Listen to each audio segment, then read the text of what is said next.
Hi! Today we are going to read A Sweet Passover, written by Leslie Newman, illustrated by David Slonim.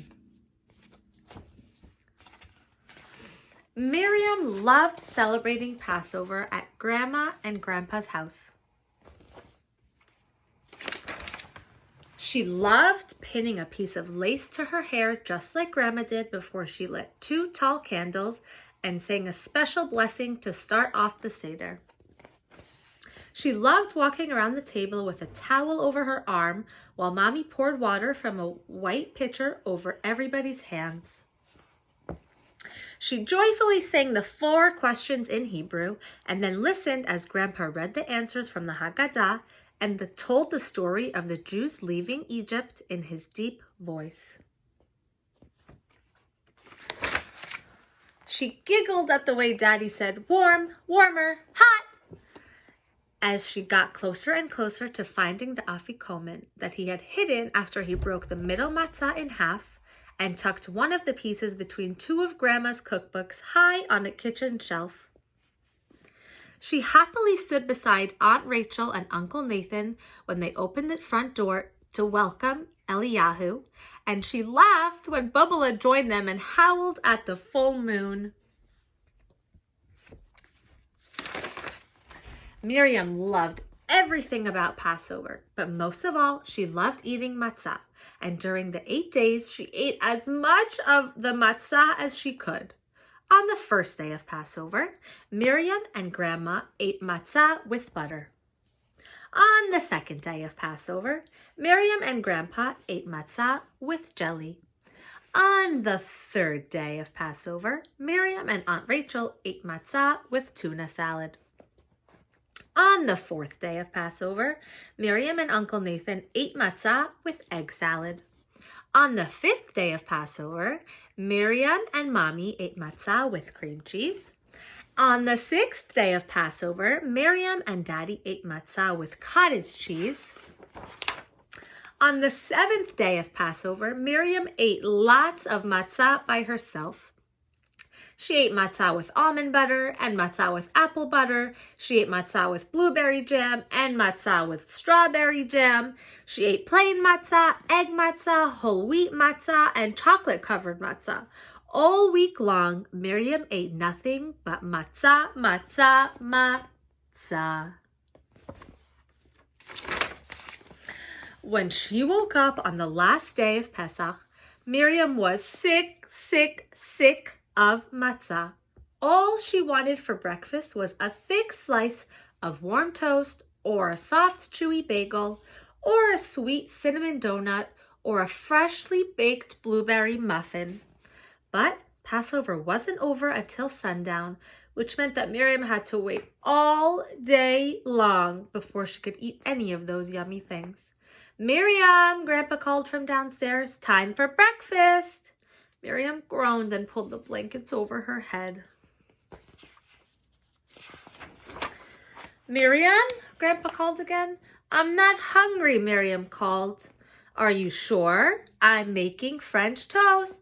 "I'm coming." Miriam jumped out of bed, dressed herself, and ran downstairs. And there was Grandpa with an apron tied around his waist and a puffy chef's hat on his head. "Good morning." Grandpa gave Miriam a hug and a kiss on the forehead.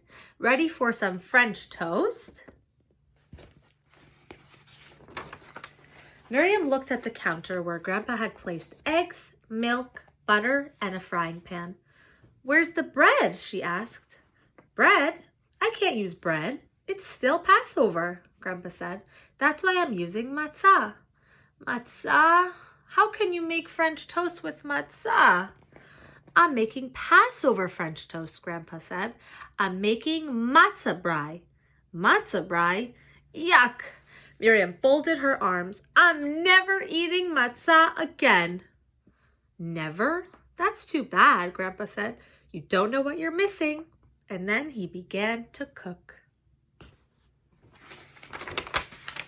First, Grandpa crumpled up the matzah and soaked it in warm water.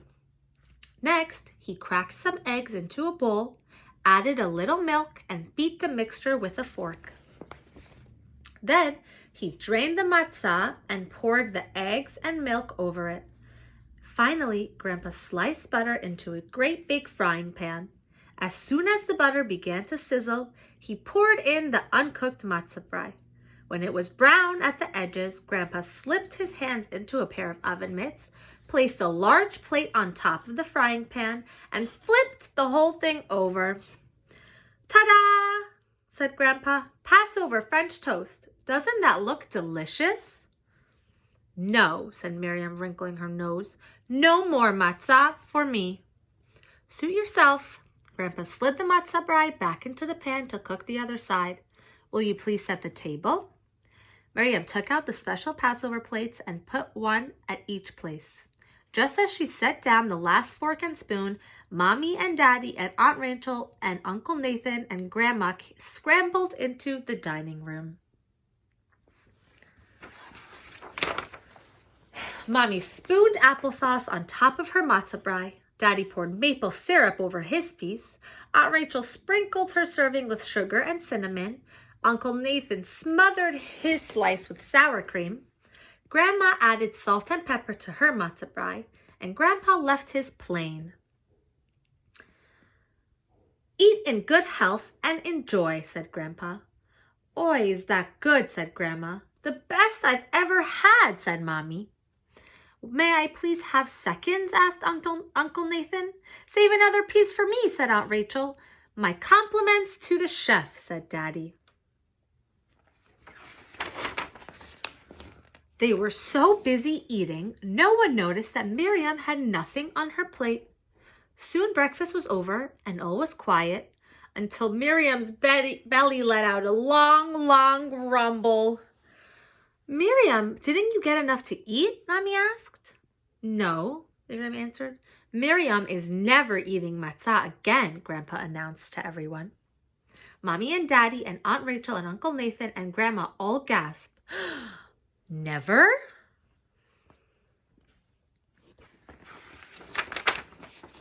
"Not even on Passover?" asked Mommy.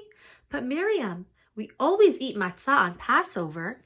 How else will we remember that our ancestors were slaves in Egypt, and when Paro set them free, they had to leave in such a hurry they couldn't even wait for the bread dough to rise?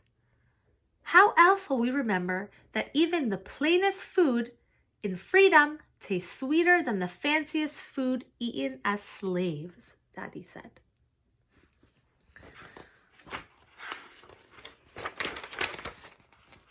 "That's why we say, have a sweet Passover," Grandma told Miriam. "Matzah is such a simple food, it reminds us to be humble. It doesn't puff itself up, and we shouldn't puff ourselves up either."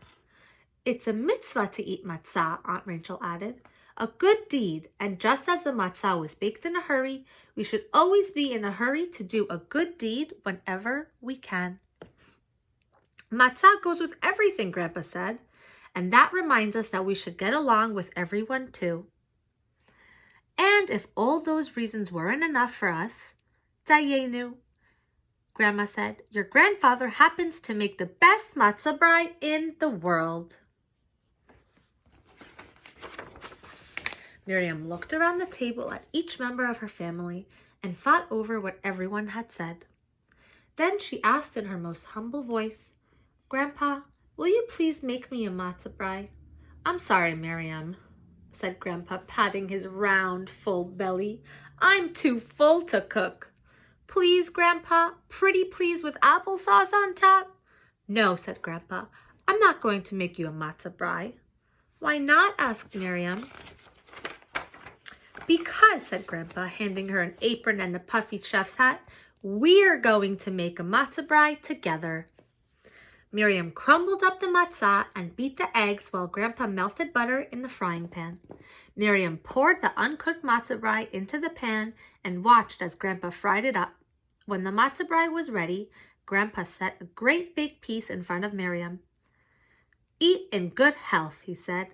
"Enjoy." And Miriam did.